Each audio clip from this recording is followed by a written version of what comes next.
Selamat pagi pemirsa TVRI, senang sekali Jendela Negeri TVRI kembali hadir menyapa Anda hari ini bersama dengan saya Anissa Larasati. Dan tentunya saya Fedri Ramadan. Pemirsa, hari ini di hari Jumat 4 April 2025 ya, kita mohon maaf lahir batin dulu tuh. Oh iya ketemu. Betul, mohon maaf lahir batin. Ya, mohon maaf lahir batin juga, banyak salah minal aidin wal faizin. Mohon maaf ya pemirsa ya kalau kita banyak salah-salah, karena betul ya Fe ya, masih dalam suasana lebaran ya, meskipun ini sudah masuk hari kelima lebaran. Kalau Fe sendiri pulang kampung nggak nih lebaran kemarin? Nah, kebetulan karena kenapa kita hari ini baru ketemu, karena yang pulang kampung. Jadi mengikuti bagaimana suasana lebaran di kampung, ikut arus mudik, terus kemarin ikut juga arus baliknya.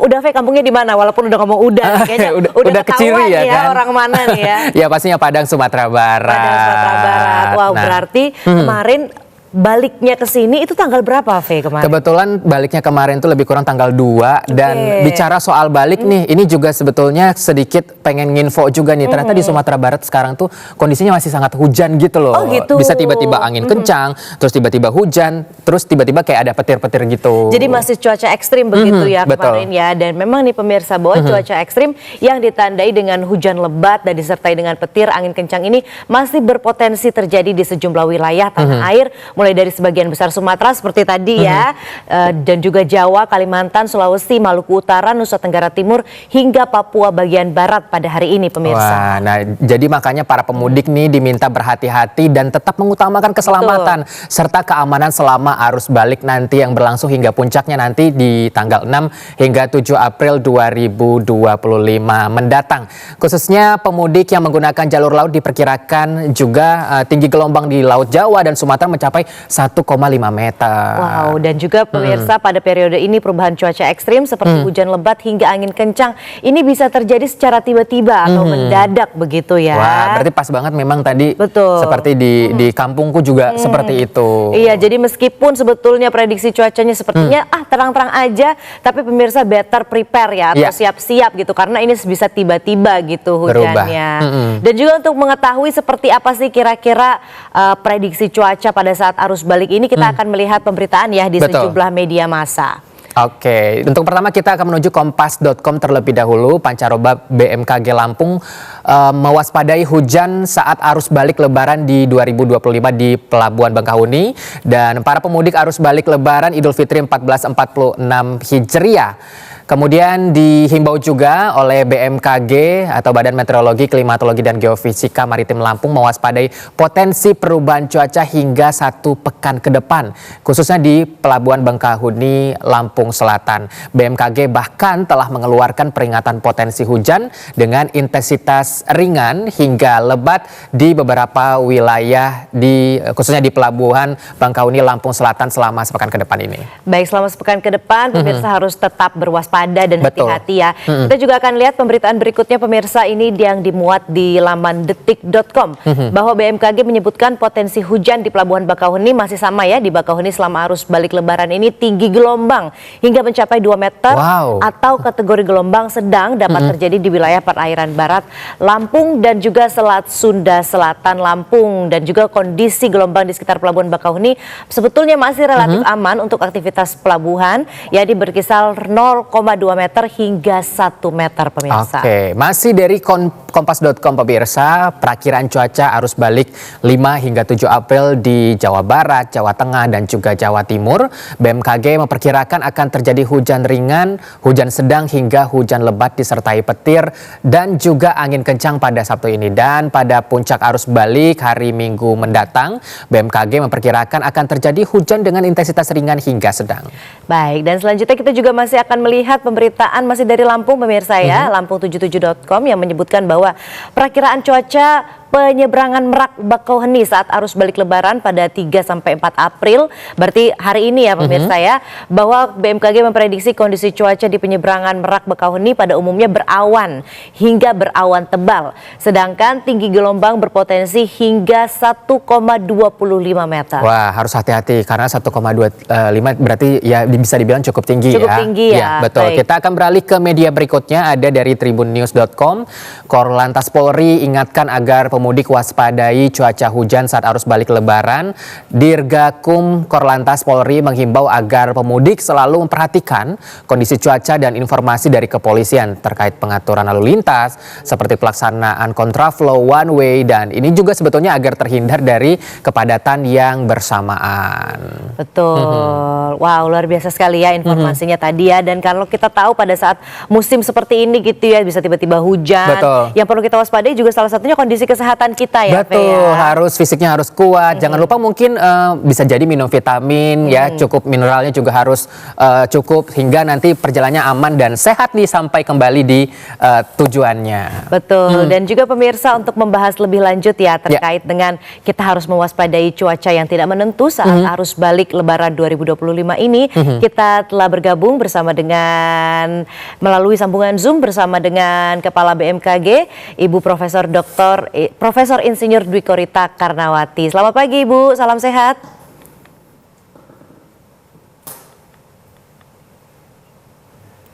Ya, mohon izin Ibu, boleh mungkin mic-nya dihidupkan terlebih dahulu? Soal di posisi nah, oke. Selamat pagi Mbak Anissa dan Mas Ferdi. Assalamualaikum warahmatullahi wabarakatuh. Baik, dan juga Ibu, ini tadi kita udah sempat membahas sedikit ya terkait dengan bagaimana kira-kira perakiraan cuaca pada saat arus balik Lebaran 2025 ini. Namun kita akan bersama-sama Ibu terlebih dahulu melihat bagaimana sih suasana ataupun juga prediksi ataupun perkiraan cuaca pada arus balik Lebaran di Kalimantan Tengah berikut ini.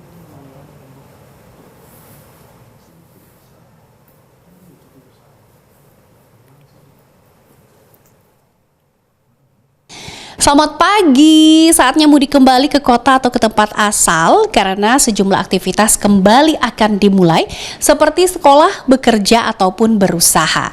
Bicara arus balik tidak hanya memperhatikan kelayakan armada angkutan dan juga kesiapan jalan raya misalnya, tetapi juga cuaca.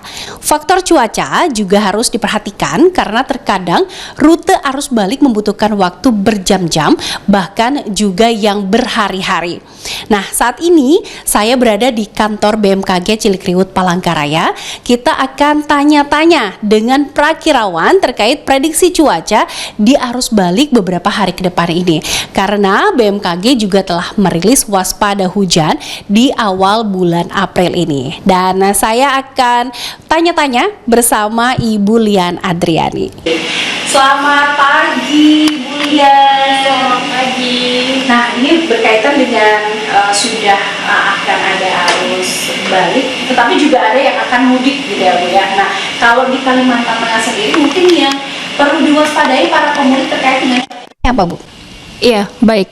Untuk wilayah Kalimantan Tengah sendiri, dalam beberapa hari ke depan itu masih ada potensi hujan sedang hingga lebat. Jadi untuk para pemudik yang akan melaksanakan arus balik, itu perlu mewaspadai potensi cuaca ekstrim yang akan terjadi beberapa hari ke depan.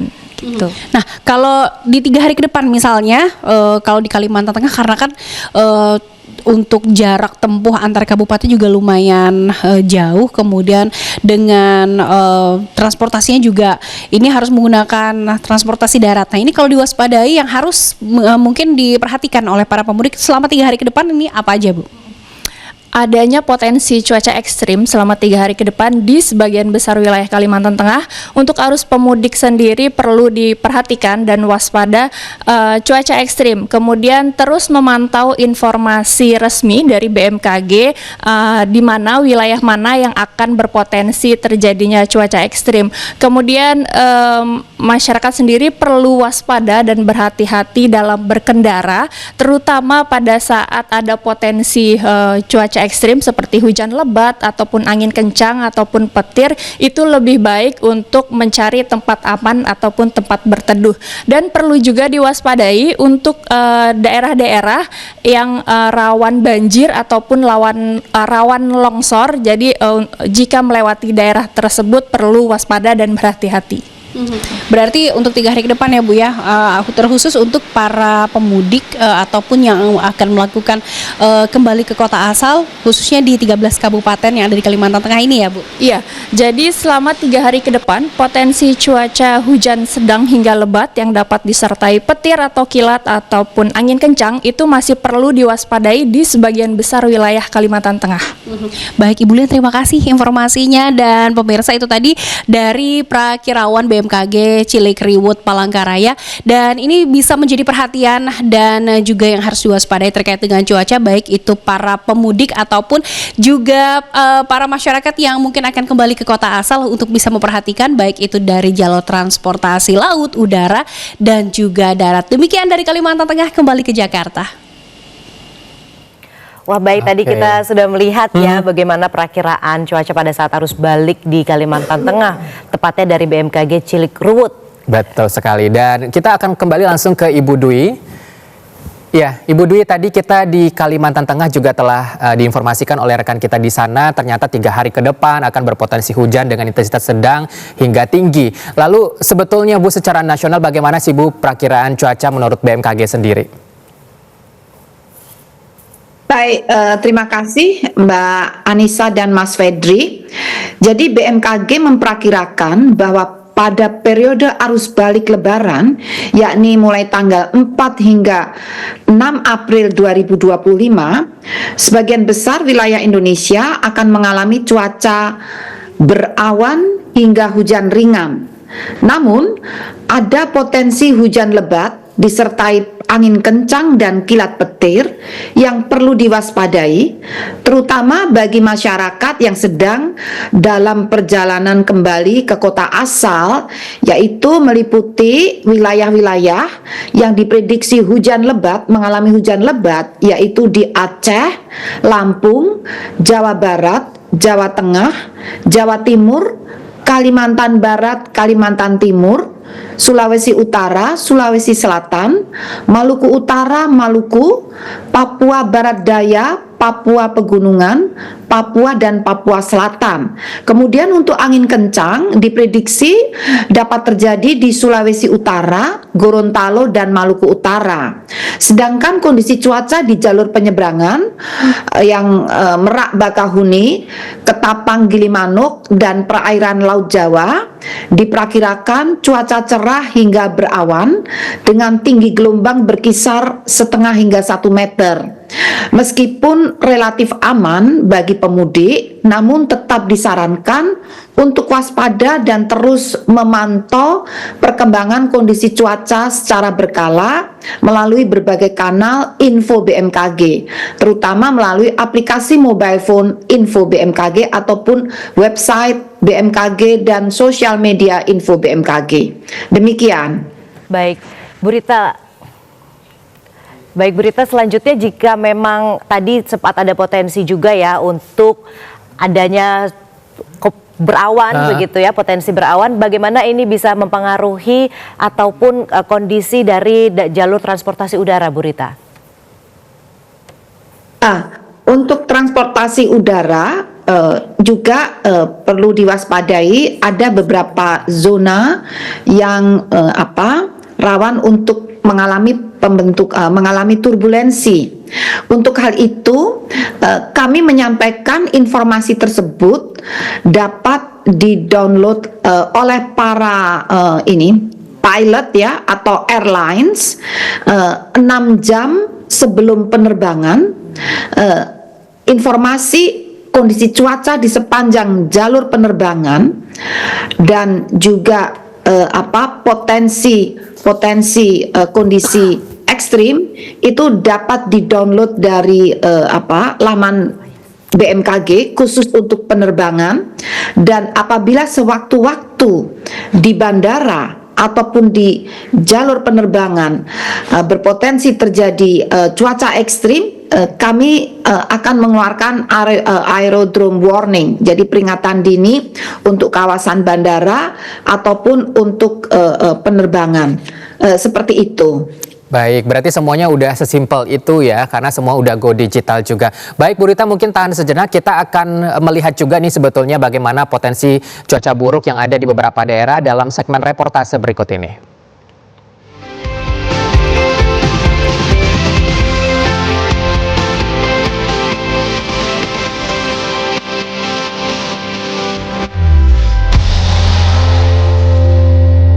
Dan untuk reportase yang pertama kita akan menuju ke Sulawesi Tenggara, pemirsa. Sudah ada rekan kita, reporter Ibnu Siab di sana. Selamat pagi Ibnu, mohon maaf lahir batin. Ya, selamat pagi, mohon maaf lahir dan batin, Fedri dan juga Laras. Ya, ini untuk... Baik Ibnu, silakan bagaimana antisipasi cuaca buruk saat arus balik dan juga maupun menuju dan juga keluar dari Kendari, Sulawesi Tenggara? Ya, baik Fedri dan juga Laras, ini perjalanan mudik maupun juga arus balik di wilayah Provinsi Sulawesi Tenggara dengan menggunakan moda transportasi, berbagai moda transportasi dari darat, laut maupun juga udara. Ini tentunya memerlukan persiapan dan juga kesiapan sebelum melakukan perjalanan seperti itu. Dan tentunya seperti biasa, ini persiapan yang dilakukan juga tidak kalah penting, yaitu adalah persiapan fisik yang mana untuk menjaga tubuh agar tetap sehat, agar nantinya ketika di perjalanan bisa tetap dalam kondisi yang fit seperti itu. Dan juga kondisi kendaraan tentunya yang akan digunakan untuk melakukan perjalanan tentunya harus diperhatikan dengan baik agar nantinya perjalanan bisa menjadi aman dan juga lancar seperti itu. Dan selain fisik dan juga kendaraan, tentunya yang perlu diperhatikan ini adalah kondisi cuaca terkini yang mana Badan Meteorologi dan Geofisika Stasiun Maritim Kendari ini setiap saat telah mengupdate kondisi terbaru dan menginformasikan kondisi cuaca terkini kepada seluruh masyarakat. Bagi para pemudik hendaknya juga mencari informasi cuaca terkini dan menyesuaikan dengan rencana perjalanan agar perjalanannya bisa lancar dan juga aman seperti itu. Dan berdasarkan perakiraan cuaca dari BMKG Stasiun Maritim Kendari, kondisi cuaca saat arus balik di awal April 2025 ini diperkirakan akan terjadi hujan dengan sifat hujan di atas normal hampir di seluruh wilayah Sulawesi Tenggara. Dan ini juga bisa dibuktikan sejak pukul 5 pagi tadi hingga saat ini memang di wilayah Kota Kendari sudah terpantau ada hujan dengan intensitas yang ringan seperti itu. Dan untuk sementara ketinggian gelombang di perairan sebelah barat dan juga selatan Sulawesi Tenggara diperkirakan mencapai 2 sampai 2,5 meter yang patut diwaspadai oleh para pemudik yang nantinya akan menggunakan moda transportasi laut seperti itu. Dan berikut kita simak bersama kutipan wawancara bersama dengan Prakirawan BMKG Stasiun Maritim Kendari, Faisal Habibi berikut ini. Tentu yang kita patut waspadai adalah jalur-jalur penyeberangan di wilayah tersebut, mulai dari Kolaka, Bone, ke Kabaina, Wau maupun Wakatobi itu patut diwaspadai karena memang ketinggian gelombang itu di atas 1,5 meter. Kita prediksi karena ini adalah musim daratan biasanya berlangsung berhari-hari sehingga waspadai dan terus update informasi dari kami agar mitigasi bencana bisa dilakukan dengan baik. Ya, dan guna untuk menjamin keamanan dan juga keselamatan selama arus balik, Kantor Pencarian dan Pertolongan atau SAR Kendari telah menyiapkan personil yang siaga selama 24 jam yang tersebar di sejumlah titik seperti di pelabuhan dan juga bandara. Dan untuk mengetahui bagaimana kesiapan SAR dalam mengantisipasi cuaca buruk saat arus balik ini, saat ini kita sudah bersama dengan Kepala SAR Kendari, Bapak Amiruddin. Selamat pagi Pak Amiruddin. Selamat pagi. Ya, Pak, ini bagaimana kesiapan personil SAR Kendari dalam mengantisipasi kejadian saat arus balik Lebaran? Ya, baik. Kami dari Kantor Pencarian dan Pertolongan Kelas A Kendari dalam menyikapi siaga arus balik ini, seluruh personil kami yang berjumlah 117 orang kami siagakan 1 kali 24 jam untuk memantau pergerakan arus balik dari seluruh masyarakat yang melakukan aktivitas arus balik di wilayah Sulawesi Tenggara. Jadi personil kami ini tersebar di beberapa daerah dan beberapa kabupaten yang menjadi penghubung antara Sulawesi Tenggara dan Sulawesi Selatan. Dalam hal ini di Kolaka, personil kami berjumlah 17 orang melaksanakan pengamantauan dan pengamanan arus balik tersebut, baik yang ada di Bau-Bau yang menghubungkan antara Sulawesi Selatan dengan menggunakan jasa moda transportasi laut maupun yang ada di Wakatobi. Jadi seluruh daerah-daerah tidak luput dari pemantauan kami dan seluruh personil kami selalu kami siap-siagakan selama 24 jam. Kami bekerja tidak sendirian. Kami bekerja tidak sendirian, kami dibantu dengan beberapa potensi kami yang memiliki kualifikasi ilmu SAR, kurang lebih sekitar 250 orang yang tersebar di beberapa kabupaten yang menjadi kira-kira pusat keramaian arus balik ini. Di mana potensi-potensi tersebut baik dari TNI Polri maupun dari insan-insan SAR yang semuanya berjibaku untuk melakukan pengamanan arus balik ini. Ya, lalu bagaimana langkah dan juga antisipasi dari Basarnas apabila terjadi cuaca buruk saat arus balik di wilayah Provinsi Sulawesi Tenggara ini, Pak Amir? Kami dalam melaksanakan siaga lebaran tahun 2025 ini bukan cuma personil yang kami siagakan, tapi seluruh kekuatan sarana dan prasarana ataupun alutista kami itu kami siap-siagakan. Di mana pemantauan kami sesuai dengan data dari BMKG itu di daerah selatan sudah memasuki musim timur di mana gelombangnya sudah 2 meter ke atas, kami menggerakkan KN SAR Pacitan untuk memantau arus pelayaran karena arus pelayaran ini yang memang jadi sering terjadi kecelakaan laka laut di antara menghubungkan antara Kendari dan Wakatobi atau Wanci dan Kendari, Muna dan Bau-Bau. Jadi arus pelayaran tersebut menjadi perhatian khusus kami karena disitulah yang paling banyak sering terjadi kecelakaan dan jumlah penumpang yang melakukan jasa moda transportasi laut itu sangat-sangat banyak yang di arus pelayaran tersebut. Tapi kami juga tidak lepas dari pemantauan kami yang di daerah utara Sulawesi Tenggara yang menghubungkan antara Kolaka dan Bajoe, di mana feri-feri yang menghubungkan ini sudah cukup banyak. Kita lihat dari laporan dari personil kami yang ada di sana, yang mulai arus balik ini sudah mulai ada peningkatan, sehingga kami juga menyiagakan satu alut kapal kami di sana dan dengan personilnya untuk memantau. Dan apabila terjadi eksiden, alhamdulillah kita bisa lebih cepat untuk melakukan penanganan. Ya, baik, terakhir Pak Amir, imbauan kepada pemudik yang saat ini sedang melaksanakan perjalanan seperti itu, Pak. Ya. Jadi kami dari Kantor Pencarian dan Pertolongan Kelas A Kendari menghimbau kepada masyarakat khususnya wilayah Sulawesi Tenggara yang melakukan arus balik untuk lebih ekstra berhati-hati. Jangan memaksakan diri, perhatikan alat-alat keselamatan yang apabila kalian menggunakan moda transportasi baik udara maupun laut. Dan apabila terjadi atau melihat atau mendengar terjadi suatu kecelakaan, segera menghubungi Basarnas. Kami selalu ada untuk masyarakat dan kami selalu siap siaga 24 jam untuk memberikan pelayanan jasa SAR kepada masyarakat. Ada call center kami yang bebas pulsa, silakan langsung menghubungi 115. Di seluruh Indonesia kami selalu siap ada untuk memberikan pelayanan jasa SAR. Baik, terima kasih Pak Amiruddin atas informasinya. Selamat beraktivitas kembali, Pak.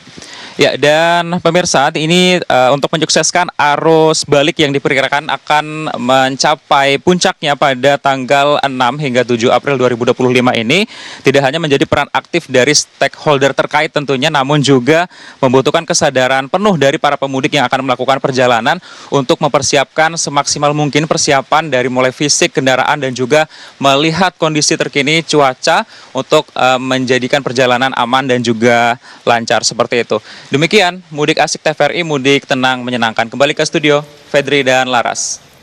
Baik, terima kasih Ibnu Siam, informasinya langsung dari Kendari, Sulawesi Tenggara, bahwa tadi disampaikan ya tetap berhati-hati dan juga tidak memaksakan segala sesuatunya, karena apapun yang dipaksakan itu tidak baik. Tidak baik, betul. Terima kasih Ibnu, selamat pagi. Oke, kita akan langsung kembali lagi Laras ke Ibu Dwi Korita. Baik Ibu Rita, tadi kita lihat Bu dari Sulawesi Tenggara khususnya di beberapa kabupaten yang ada di sana, khususnya Kepulauan Wakatobi, Bau-Bau, ternyata juga tinggi gelombang mencapai 1,5 meter. Dan sebetulnya Bu bicara mengenai tips menjaga keamanan dan keselamatan entah itu via darat ataupun laut, itu sebetulnya seperti apa sih Bu yang bisa dilakukan oleh pemudik? Ya, jadi yang pertama kita lakukan perencanaan untuk mudik, yaitu terutama ya lihat kondisi cuaca untuk hari ini hingga 6 hari ke depan di jalur mudik yang akan kita lintasi. Di dalam aplikasi mobile phone Info BMKG, di situ ada fitur jalur mudik. Ini terutama untuk jalur mudik di darat ya, karena kebanyakan mayoritas pemudik itu menggunakan jalur mudik darat. Di situ ada pilihan jalur-jalur yang dapat dipilih menyesuaikan kondisi cuacanya. Di situ di setiap segmen jalur mudik kondisi awan-awan, apakah cerah berawan ya, atau hujan intensitas sedang atau lebat disertai kilat petir, akan terbaca dari sana secara real time ya, untuk setiap jam. Ini dari hari ini sampai 6 hari ke depan. Jadi kalau kita sudah memilih perencanaan itu, kita dapat misalnya kita akan pulang jam 2 siang, ternyata menurut jalur itu di situ hujan lebat. Nah, kita bisa pilih jalur alternatif yang lain atau berangkat lebih awal sebelum jam 2 siang sudah melewati jalur hujan itu. Atau menunda sebentar baru berangkat setelah jalur untuk hujan itu sudah selesai. Nah, itu, dan juga perlu diwaspadai jalur mudik itu apakah rawan banjir atau longsor. Nah, banjir atau longsor itu terjadi apabila tadi turun hujan, sehingga kalau kita bisa menghindari lewat setelah hujan reda atau sebelum hujan, insya Allah kita juga menghindari potensi terjadinya bencana atau terkena bencana banjir atau longsor. Jadi seperti itu, dan tentunya harus menjaga kesehatan ya, menjaga keselamatan. Saya lihat kemarin yang mudik itu juga membawa barang banyak ya di motornya, masih membawa barang, masih membawa anak. Nah, ini juga harus hati-hati. Kalau ternyata hujan, sebaiknya lebih baik, terutama motor ya, itu berhenti mencari tempat berteduh yang aman. Jangan di bawah pohon, jangan di bawah baliho atau ketinggi bangunan yang tinggi, karena hujan dapat disertai angin kencang ataupun petir. Nah, ini akan berbahaya kalau kita berlindung di bawah pohon atau di bawah tegakan-tegakan. Seperti itu, dan juga jangan di tanah lapang ya. Terutama kalau sedang hujan, petir itu juga membahayakan apabila kita berada di tanah lapang. Demikian. Baik, Bu Rita, kemudian ini mungkin akan menjadi pertanyaan terakhir, bahwa puncak arus balik diprediksi pada besok dan juga lusa ya, pada Sabtu dan juga Minggu tanggal 6 sampai tanggal 5 sampai dengan tanggal 6 dan juga sampai dengan tanggal 7. Bagaimana prediksi BMKG di hari-hari tersebut, dan juga apakah berangkat pagi hari itu merupakan rekomendasi waktu yang terbaik, Bu? Nah, jadi seperti kami sampaikan, secara umum hari ini sampai tanggal 6 itu secara umum berawan hingga hujan ringan.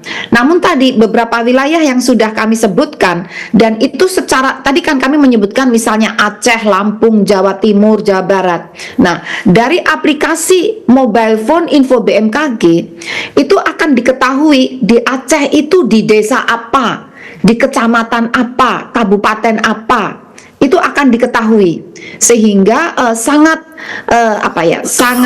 heterogen ya. Jadi tidak seluruh Aceh akan mengalami hujan lebat, itu tidak, hanya desa-desa atau kabupaten-kabupaten tertentu. Jadi potensinya mohon dicek di aplikasi mobile phone Info BMKG dengan resolusi yang lebih tinggi, seperti untuk kecamatan atau desa. Dan juga angin kencang itu masih berpotensi di Sulawesi Utara, Gorontalo, dan Maluku Utara. Demikian, Mbak. Baik, berarti memang kita bisa terus memantau ya melalui aplikasi Info BMKG untuk lebih tenang juga ya. Betul, dan lebih update. Baik, terima kasih banyak Ibu Profesor Dwiko Rita, yang Kepala BMKG Republik Indonesia yang baru saja telah hadir bersama kami. Semoga Ibu sehat terus, dan juga nanti kita terus akan update nih informasi-informasi terbaru dari BMKG. Terima kasih. Terima kasih, maaf lahir dan batin. Ya, mohon lahir batin. Dan pemirsa, Jendela Negeri TVRI masih akan kembali usai jeda berikut ini. Tetaplah bersama kami.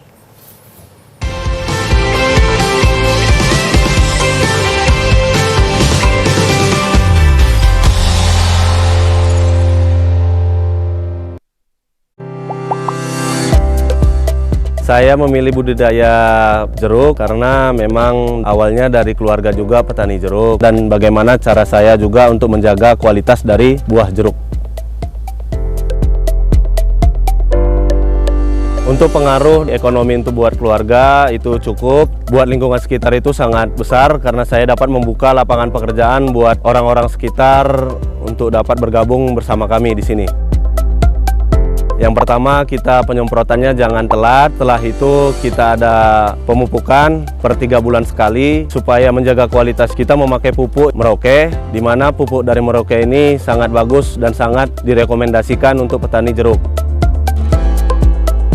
Tantangan yang paling besar di bidang pertanian jeruk yaitu iklim, di mana beberapa bulan yang lewat itu kita terkena yang namanya kemarau panjang. Untuk mengatasinya yaitu kita dengan cara menyiram supaya si jeruknya juga terpenuhi akan unsur air untuk dapat bertahan hidup. Ayo dukung perekonomian rakyat, petani cerdas, petani sejahtera.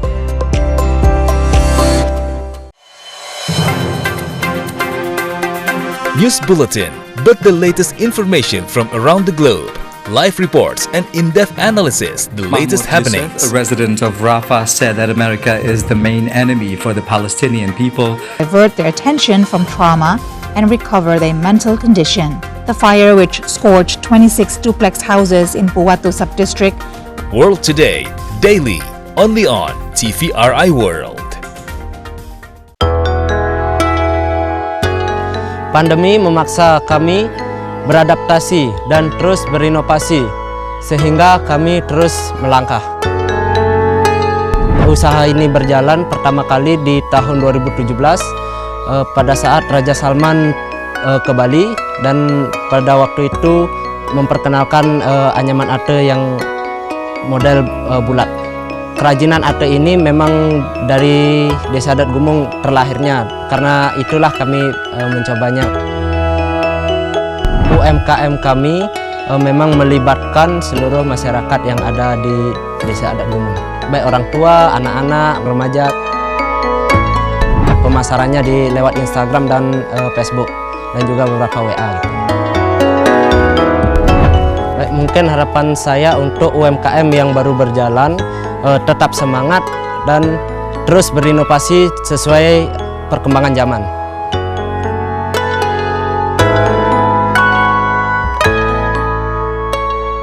UMKM ini bukan hanya tempat bekerja, ini adalah harapan untuk keluarga kami.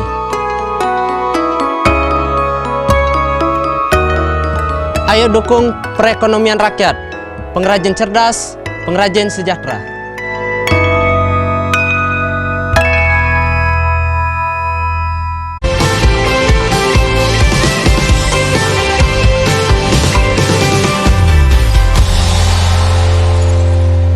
Terima kasih banyak pemirsa, Anda masih bersama kami di Jendela Negeri. Masih terkait nih bagaimana membahas cuaca ekstrim khususnya di arus balik mudik. Betul, dan selanjutnya pemirsa kita akan menuju ke Lampung ya, bahwa sudah ada Kenanga Aprilaski di sana yang akan melaporkan terkait dengan kesiapsiagaan cuaca dan juga SAR Lampung untuk menghadapi arus balik Lebaran 2025. Selamat pagi Kenanga. Ya, selamat pagi Laras dan juga Fedri. Ya, Kenanga, bagaimana Provinsi Lampung meningkatkan kesiapsiagaan cuaca dalam menghadapi arus balik Lebaran ini? Silahkan. Baik, terima kasih. Selamat pagi pemirsa setia TVRI dimanapun Anda berada. Dan dapat saya sampaikan bahwa arus balik Lebaran selalu menjadi momen krusial bagi para pemudik yang akan kembali ke kota asal setelah merayakan Hari Raya bersama keluarga di kampung halaman. Namun perjalanan tahun ini tidak hanya diwarnai oleh kepadatan lalu lintas saja, tapi juga tantangan cuaca ekstrim yang dapat mempengaruhi kelancaran arus balik lebaran khususnya di Provinsi Lampung.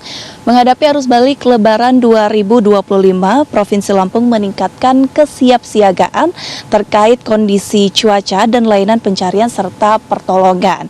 Dengan bekerjasama melalui berbagai instansi terkait termasuk Badan Meteorologi, Klimatologi, dan Geofisika BMKG, serta Badan Nasional Pencarian dan Pertolongan Basarnas Lampung. Berdasarkan informasi dari BMKG Lampung, musim hujan di Lampung akan terjadi selama bulan April 2025 dengan curah hujan berkisar antara 101 sampai dengan 300 mm per bulan. Terkait dengan kondisi cuaca terutama di wilayah perairan, forecaster BMKG Lampung Rahmat Subakti melihat adanya potensi pasang surut air laut yang diakibatkan pengaruh pergantian bulan baru. Berikut kutipan wawancara kami bersama dengan forecaster BMKG Lampung. Ya, untuk di beberapa tempat titik pusat transportasi seperti di pelabuhan, untuk penyeberangan sendiri khususnya pada awal bulan April itu ada potensi pengaruh air pasang naik dari pengaruh adanya bulan baru. Ada gravitasi dari bulan baru itu menyebabkan adanya potensi air pasang di sekitar perairan sekitar Lampung ya, sehingga mungkin ada potensi peningkatan gelombang di sekitar perairan yang digunakan untuk melakukan penyeberangan sendiri. Kondisi bandara di wilayah Lampung sendiri kami prediksi cuacanya tidak seperti di awal-awal Maret ya, sehingga kondisi penerbangan kami prediksi tidak begitu yang terganggu akibat kondisi cuaca gitu.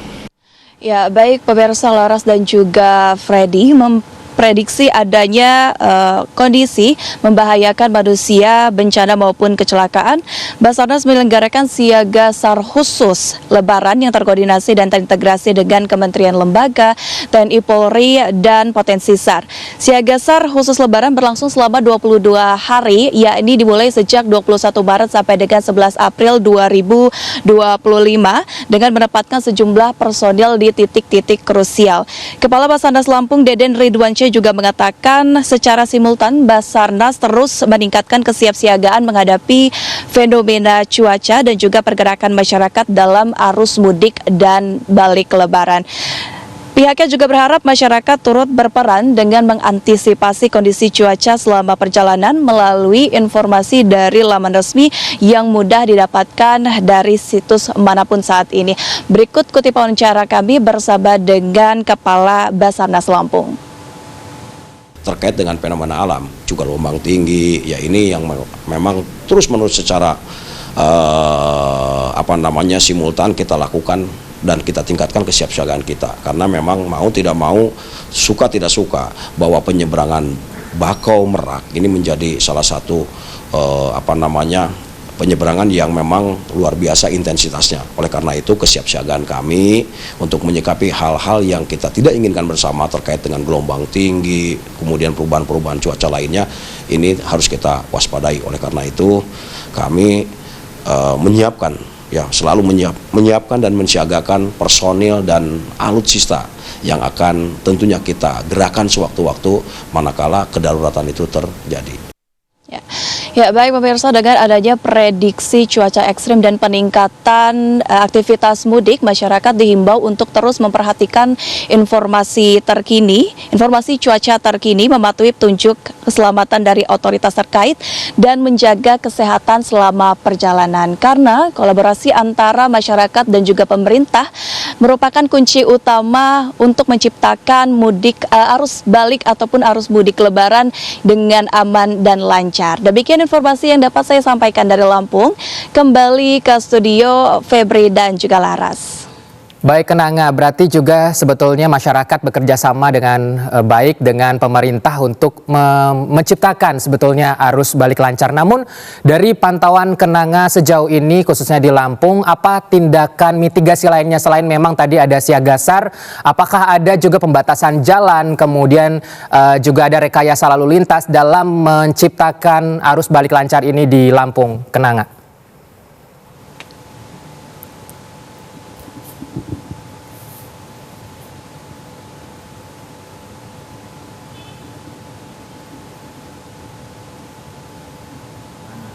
Kenanga. Wah, baik, sepertinya memang cuaca di sana juga kurang mendukung ya kan. Oke. Betul. Terima kasih Kenanga. Dan juga selamat beraktivitas kembali. Selamat beraktivitas kembali.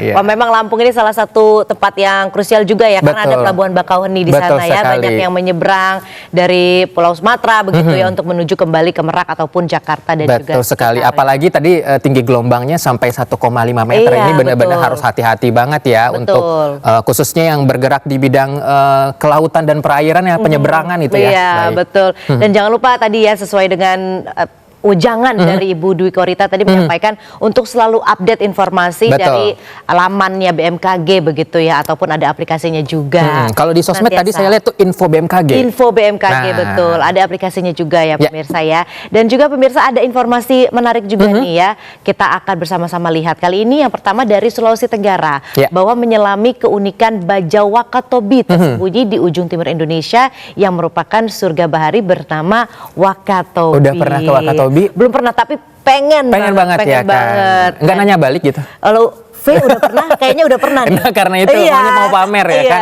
Dia udah pernah banget ya, itu 2022 dan memang lautnya tuh biru ya, cantik banget, kayak benar-benar masih alami. Luar biasa sekali ya, dan juga nggak cuma menawarkan wisata keindahan bawah laut yang memukau, Wakatobi juga menjadi rumah bagi suku Bajo atau manusia laut yang hidup berdampingan dengan samudra. Nah, seperti apa kita lihat bersama pemirsa.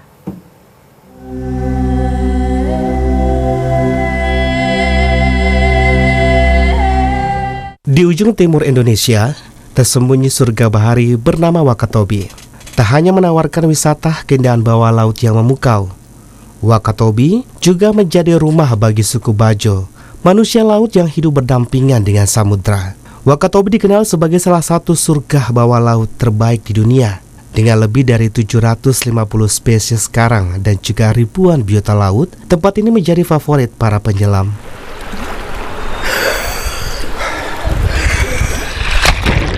Namun, ada sesuatu yang lebih menakjubkan dari sekadar pemandangan bawah lautnya. Kemampuan luar biasa masyarakat Bajo dalam menjelajahi samudra. Sejak kecil, anak-anak Bajo terbiasa menyelam tanpa alat bantu. Menyelami kedalaman dengan ketahanan yang luar biasa. Keahlian ini diwariskan turun-temurun, menjadikan mereka penguasa laut sejati. Salah satu pemukiman suku Bajo yang terbesar di Wakatobi adalah Desa Sampela, Kecamatan Kaledupa. Pemukiman suku Bajo ini terpisah dari pulau induknya, yaitu Pulau Kaledupa, dan berdiri di atas permukaan laut.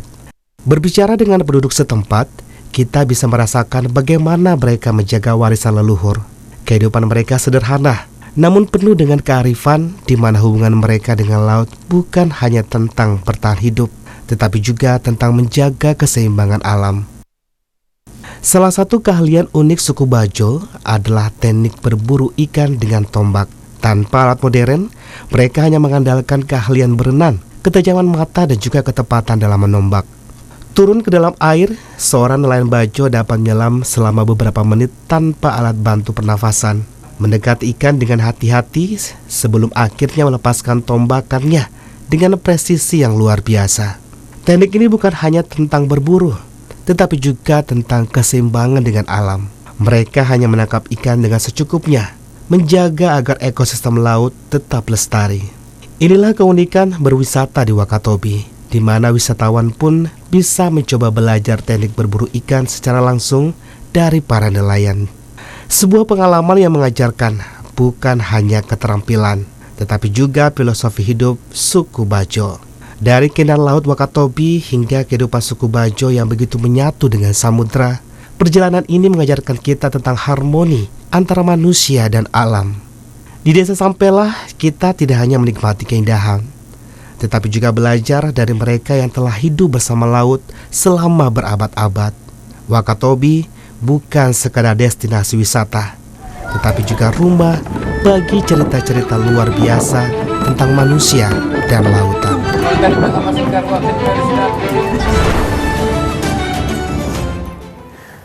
Tuh, bisa nggak nyelam 10 menit nyari ikan? Nggak bisa ya? Kayaknya 2 menit aja kita udah ngapung ya guys. Itu hanya ada di suku Bajo tadi di Wakatobi. Jadi ini mungkin menjadi salah satu option nanti.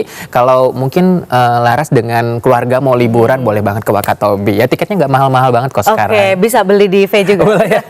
Ujung-ujungnya jualan ya kan? Oke pemirsa, informasi lainnya akan hadir setelah jeda berikut ini. Tetaplah bersama kami di Jendela Negeri.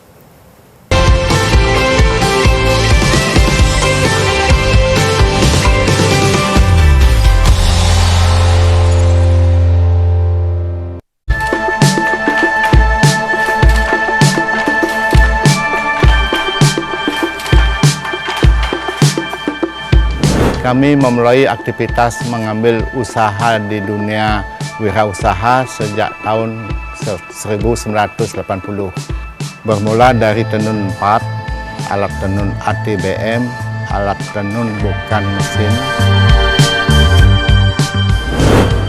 Memperdayakan khususnya ibu-ibu yang memang pekerjaannya sudah memiliki keterampilan seni tenun. Kami juga memperhatikan 40-50 orang kesejahteraan mereka. Motif, desain, motif ada motif tradisional, kontemporer, yang bernuansa fauna dan flora. Tantangan yang dihadapi, usia mereka sudah makin menua. Mereka punya kepentingan untuk pelayanan keluarga, punya anak, cucu. Tanamkan rasa percaya diri, ketekunan di dalamnya, kesabaran juga, yakin akan mewarisi suatu nilai sukses dan mulia. Kami tidak hanya menenun kain, tapi menenun harapan untuk masyarakat sekitarnya.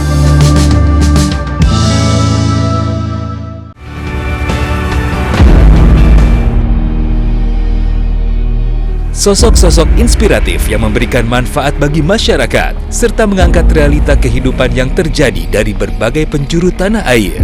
Kalian melihat hijau di mana-mana, krisis air itu nyata. Hal yang berkaitan dengan upaya reforestasi selalu kita gambarkan di mana-mana. Inspirasi Indonesia, setiap hari pukul 14.30 waktu Indonesia Barat. Kau tidak bertanya? Untuk siapa kasih sayang tidak sedikit itu? Sebuah kisah sepasang kekasih yang tak lekang oleh waktu, terhalang oleh keadaan, adat, ambisi, serta kuasa. Akankah mereka mampu melewatinya? Aku cinta padamu. Siti Nurbaya, setiap Jumat pukul 20 waktu Indonesia Barat.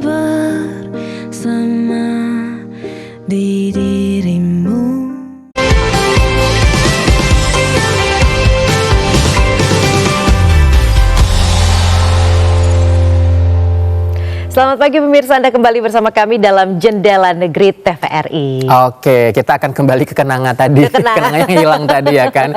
Kita akan bicara mengenai satu informasi dari Lampung ya, kalau memang mudik itu identik dengan bawa oleh-oleh pulang. Betul, nah, iya. kita ada satu oleh-oleh nih dari Lampung, keripik tahu. Salah satu desa di Kabupaten Pringsewu, Lampung menjadi sentra khusus untuk produksi keripik tahu. Nah, disebut sebagai sentra karena memang sedikitnya terdapat 30 pengrajin dan pedagang keripik tahu. Lalu apa sih rasanya, kemudian harganya, atau mungkin kita bisa pesan setelah ini ya. Kita akan langsung lihat dulu pemirsa, ini keripik tahu dari Lampung.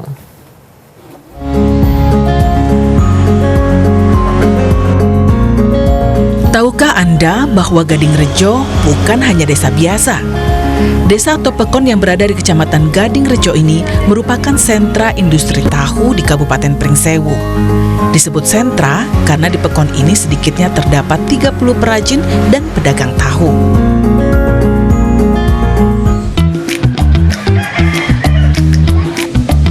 Salah seorang perajin tahu di Pekon Gadingrejo adalah Julius Hermawan yang sudah menjadi generasi ketiga di keluarganya untuk menekuni usaha ini. Julius memulai usaha ini sejak tahun 2005 silam dan terus berkembang. Saat ini ia membutuhkan rata-rata 50 hingga 100 kg kedelai setiap hari. Dengan kapasitas produksi sebesar itu, Julius dapat menikmati omset penjualan hingga 60 juta rupiah per bulan. wajar jika Julius mengandalkan industri rumahan ini sebagai mata pencarian utamanya, meski Julius kerap dihadapkan pada berbagai kendala.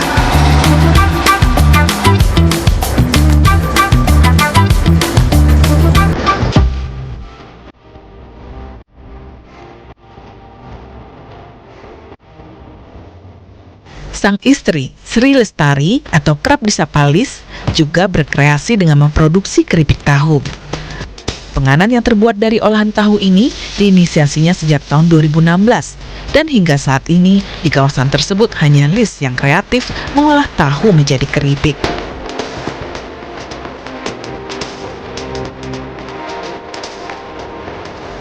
Karena dibuat secara otodidak, membutuhkan waktu cukup lama bagi Lis untuk dapat membuat keripik tahu dengan kualitas yang prima. Selama sekitar 5 tahun, Lis selalu melakukan perbaikan, baik dari sisi kualitas dan cita rasa keripik, membuat kemasan yang menarik, hingga mengurus perizinan. Bahkan sudah memiliki sertifikat halal MUI.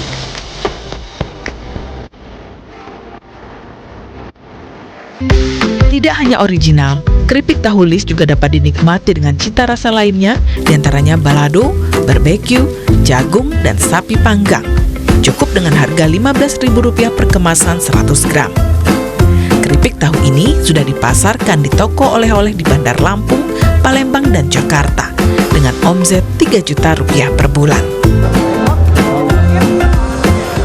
Wah, kelihatannya krenyes kriuk gitu ya. Iya, apalagi rasanya ada banyak jagung, barbekyuan ya. Ada Jadi pedas tadi juga. Pedas. Jadi kita bisa disesuaikan dengan lidahnya masing-masing. Kalau aku kan emang sukanya pedas, jadi bisa yang tadi. Betul. Terus harganya 15.000-an, murah banget ya. Murah banget. Pasti yang dibawain oleh-oleh itu suka banget Suka pasti. banget. Karena mungkin udah bosen nih makan kastengel, nastar, putu aipun, putri salju. Hafal ya? Hafal semua ya kan? Semua. Sering ke Lampung kayaknya nih. Jadi mungkin itu bisa jadi alternatif ya. Betul. Untuk memberikan oleh-oleh kepada keluarga begitu ya. Betul, apalagi tadi ada sertifikat halalnya loh. Nah itu keren, jaminan, apalagi coba ya kan. jaminan berarti ya, jaminan mutu. Kalau untuk Faye sendiri nih, tadi kan dari Padang ya, pulang kampungnya biasanya oleh-olehnya apa sih yang dibawain? Kalau di Padang ya biasa lah ya, seperti orang tahu sanjay. Cuman aku nggak bawa sanjay sih. Nggak bawa, aku ya? senangnya bawa songket silungkang, songket pandai sike, karena ya biar bisa dipakai siaran. Oke, boleh berarti minta nanti ya. Oh boleh ya, biar kita jadi satu kapal ya jadi kan. Jadi satu kapal, betul. Wah, memang kalau kita ngebahas peristiwa ataupun biasanya momen-momen pada saat Lebaran ataupun Ramadan itu memang nggak ada habisnya ya. Betul, banyak banget macam-macam ya. apalagi Nusantara ya dengan betul. 1001 budaya ya kan. Betul, banyak banget. Dan juga salah satunya nih ada Sayang Patuduk yang merupakan tradisi hataman masyarakat Mandar Papatama atau prosesi hataman Quran yang umum dilakukan bagi masyarakat Mandar yang memiliki anak yang hatam Al-Quran. Hataman Quran ini juga dirangkaikan Sayang Patuduk atau kuda menari diiringi tabuhan rebana khas Mandar. Wah, seru sekali, kita lihat bersama berikut ini pemirsa.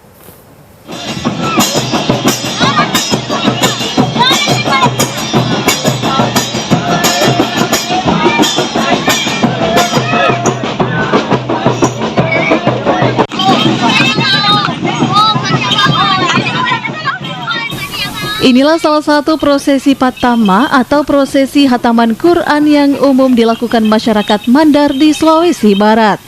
Prosesi Patama ini juga biasanya tidak lepas dengan tradisi Tomisawe atau naik kuda yang diiringi tabuhan rebana dan diarak berkeliling kampung bagi anak-anak remaja yang telah menamatkan bacaan Al-Quran 30 juz. Tradisi ini masih sangat eksis hingga saat ini. Dalam tradisi Patama, masyarakat dahulu telah menanamkan motivasi bagi anak untuk giat dalam mengaji, menamatkan bacaan Al-Quran, dan setelah itu diganjar atau diberikan penghargaan berupa naik kuda oleh orang tuanya yang menurut masyarakat Mandar tradisi ini sangat sakral. Sebab tidak semua masyarakat bisa naik kuda kecuali telah menamatkan bacaan Al-Qurannya. Dalam pakaian Tomisawe atau anak yang akan naik kuda menari, umumnya menggunakan pakaian tradisional Mandar sebagai tanda budaya Mandar sekaligus untuk melestarikan adat budaya di Sulawesi Barat. Sementara kuda yang digunakan untuk menari adalah kuda terlatih yang bisa mengikuti alunan rebana menghentakkan kaki dan mengangguk-anggukkan kepala. Syair yang dinyanyikan oleh grup penabuh rebana berlafazkan sholawat, memuji baginda Nabi Muhammad SAW dan mengesahkan kehadiran Allah SWT. Tradisi unik ini telah ditetapkan sebagai warisan budaya tak benda nasional oleh pemerintah melalui Kementerian Pendidikan dan Kebudayaan sejak 1 dekade lalu. Patama di Sulawesi Barat telah menjadi event tahunan bagi pemerintah daerah yang digelar setiap tahunnya bertepatan dengan peringatan Maulid Nabi Muhammad SAW. Masyarakat Mandar sangat antusias dengan sajian budaya Patama karena budaya ini dapat mempererat persaudaraan dan melestarikan adat budaya masyarakat Mandar. Tim Liputan melaporkan. Ya pemirsa, informasi Sayang Patuduk baru saja dari Sulawesi Barat sekaligus mengakhiri perjumpaan kita di Jendela Negeri hari ini. Akhirnya saya Fedri Ramadan. Dan juga saya Anissa Larasati serta seluruh kerabat kerja bertugas mengucapkan terima kasih atas kebersamaan Anda. Selamat pagi dan sampai jumpa.